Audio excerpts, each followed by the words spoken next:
Hadis selanjutnya 283. Ya, dan kita selesaikan insya Allah karena tinggal sedikit. Tinggal 3 hadis lagi. Dari Abu Hurairah radhiyallahu anhu. Beliau berkata Rasulullah SAW bersabda. Akmalul mu'minina imanan ahsanuhum khuluqa. Wa khiyarukum khiyarukum linisaihim. Orang mukmin yang paling sempurna imannya adalah yang paling baik akhlaknya. Ada footnote nomor 284. Akhlak yang baik adalah memberikan kebaikan, tidak mengganggu dan bermuka manis, kata Imam Nawawi. Orang mukmin yang paling sempurna imannya adalah yang terbaik akhlaknya, dan orang yang terbaik di antara kalian adalah yang terbaik kepada istrinya. Hadis riwayat Tirmidzi dan beliau berkata hadis hasan sahih. Anda mau tahu laki-laki ini baik atau tidak? Bukan dengan melihat penampilannya di depan publik. Bukan dengan menjaga wibawahnya. Bukan dengan hartanya yang banyak. Bukan dengan titel yang banyak. Bukan dengan apalah ya. Yang mungkin biasa dibanggakan oleh laki-laki.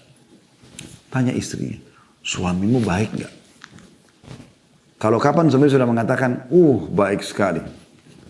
Itu baru namanya suami yang benar. Itu tolak ukur dalam syariat kita. Kita bagi 2 hadis ini. Manfaat pertama adalah bagaimana Nabi SAW mengatakan akmal mu'minina imanan ahsanum khuluqa.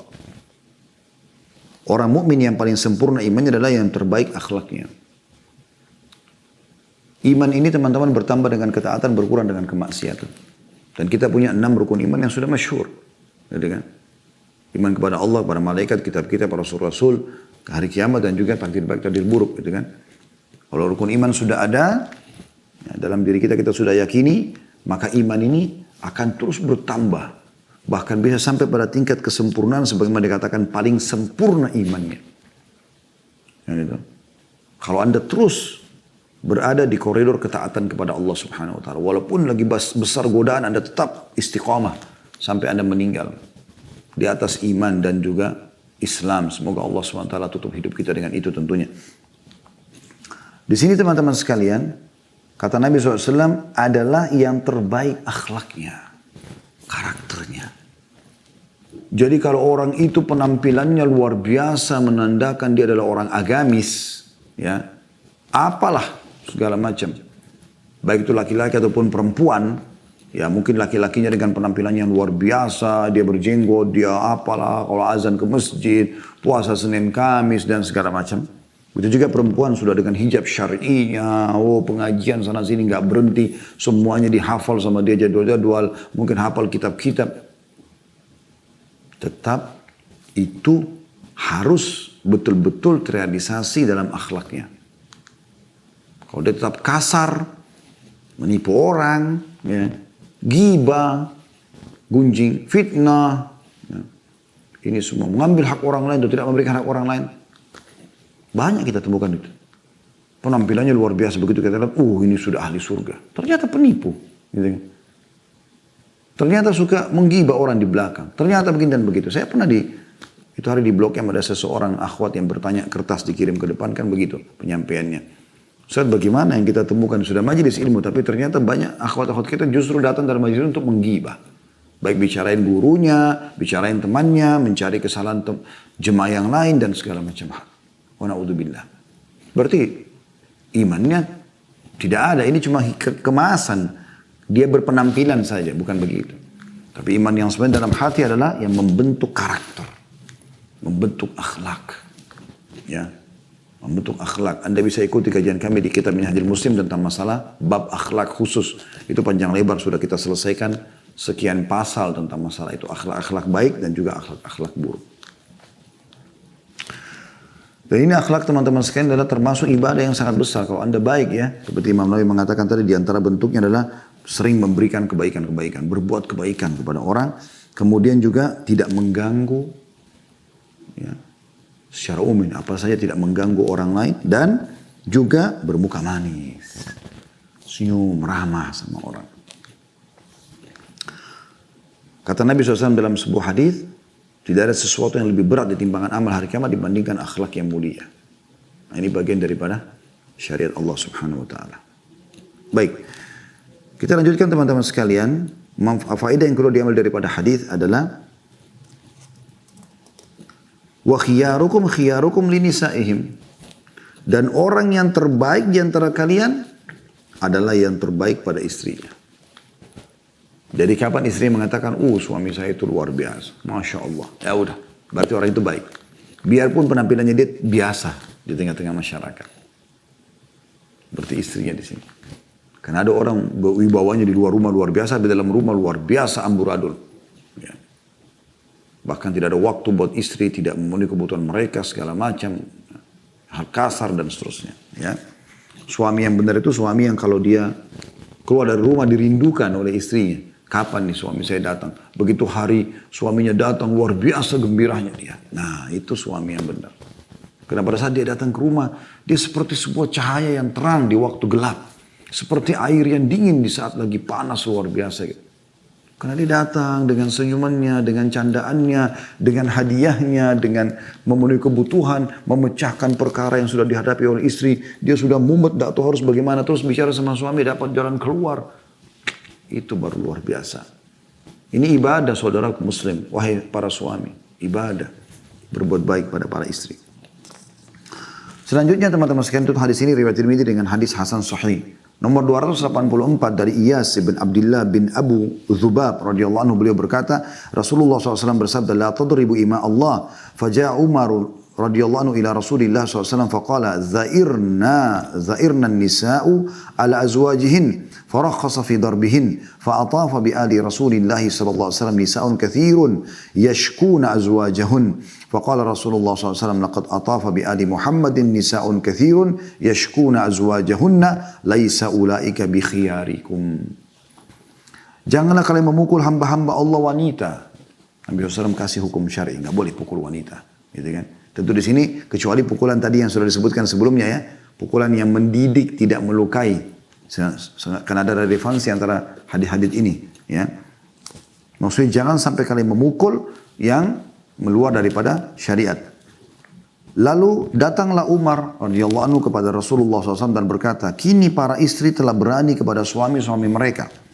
Maka beliau pun memberikan keringanan untuk memukul wanita atau memukul para istri.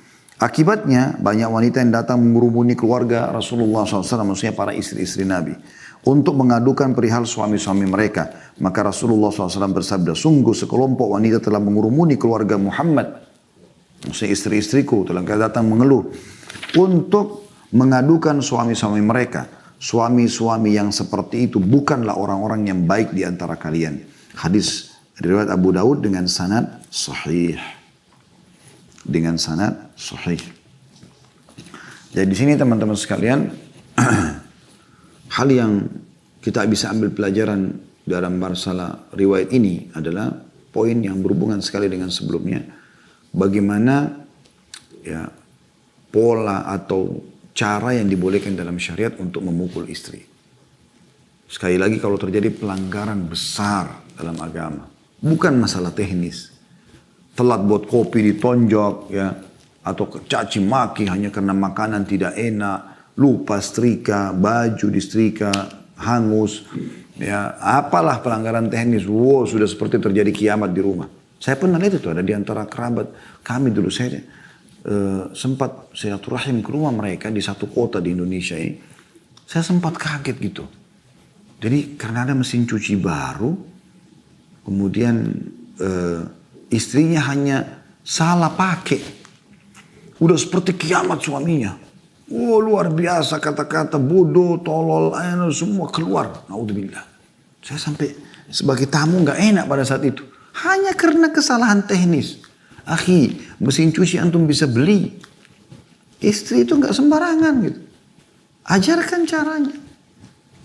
Justru kalau ada yang belum diketahui oleh pasangan, kita ajarkan. Ya.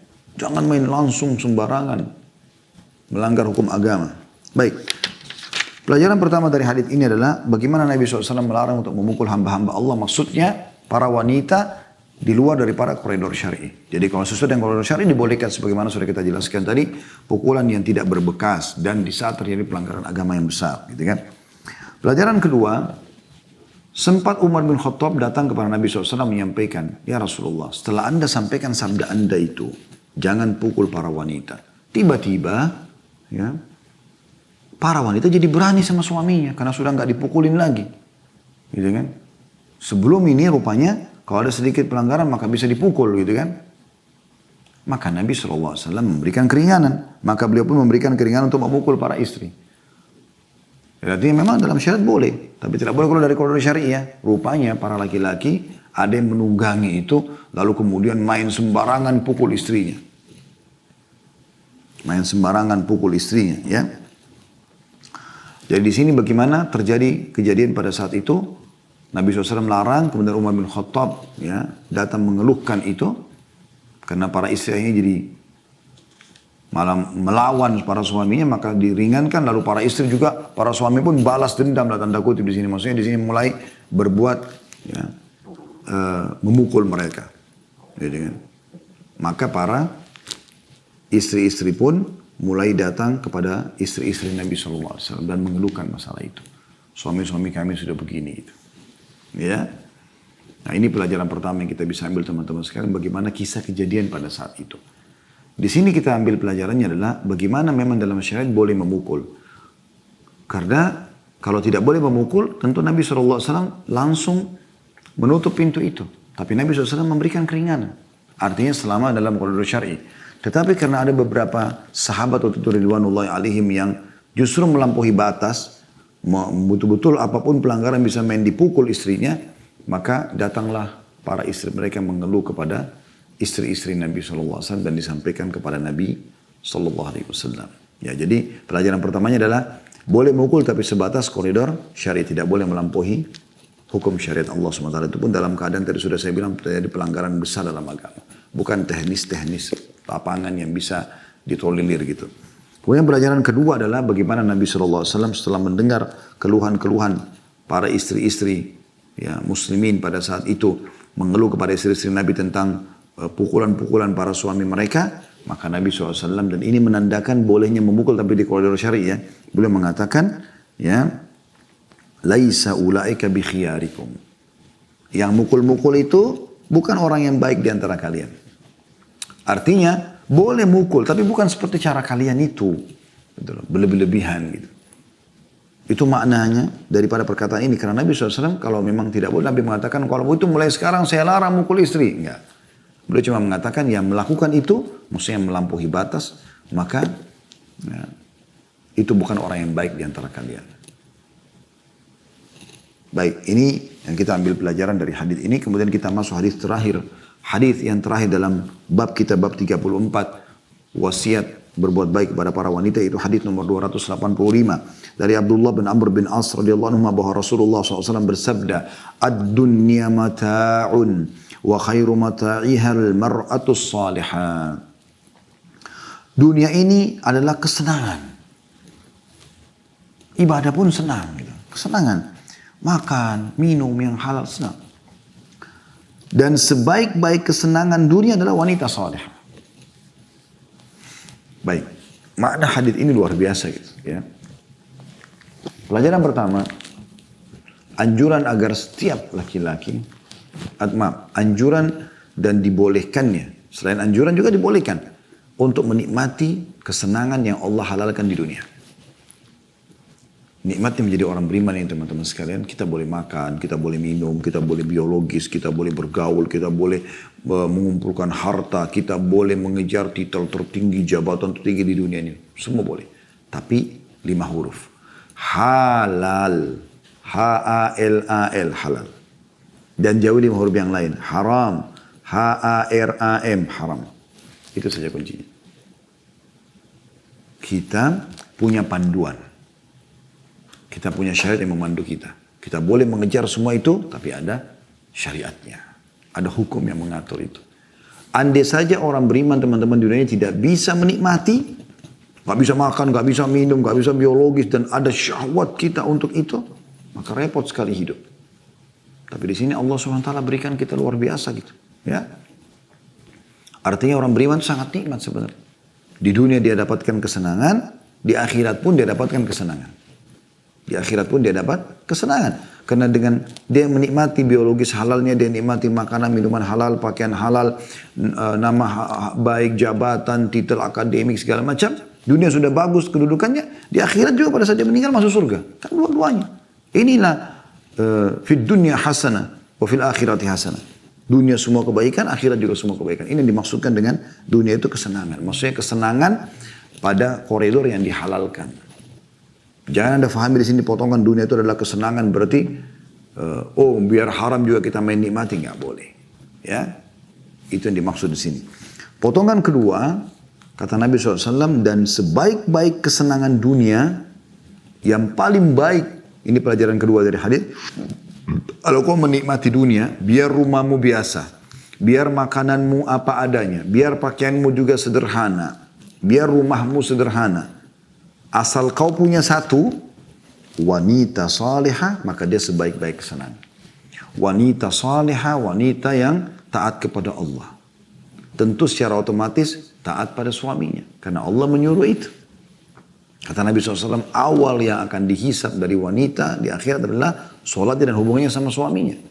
Nanti akan kita jelaskan panjang lebar di bab 35 insya Allah hak suami atas istri.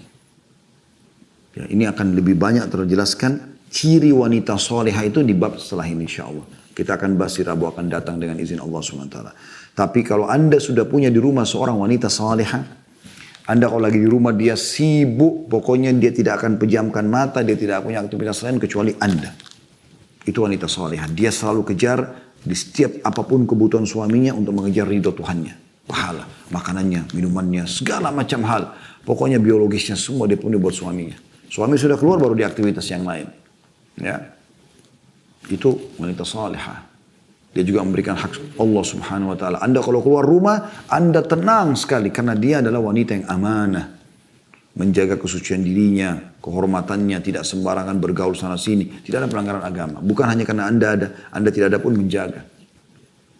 Dan itu Allah sebutkan ciri wanita mukmin dalam Al-Qur'an tentang masalah itu. Ya.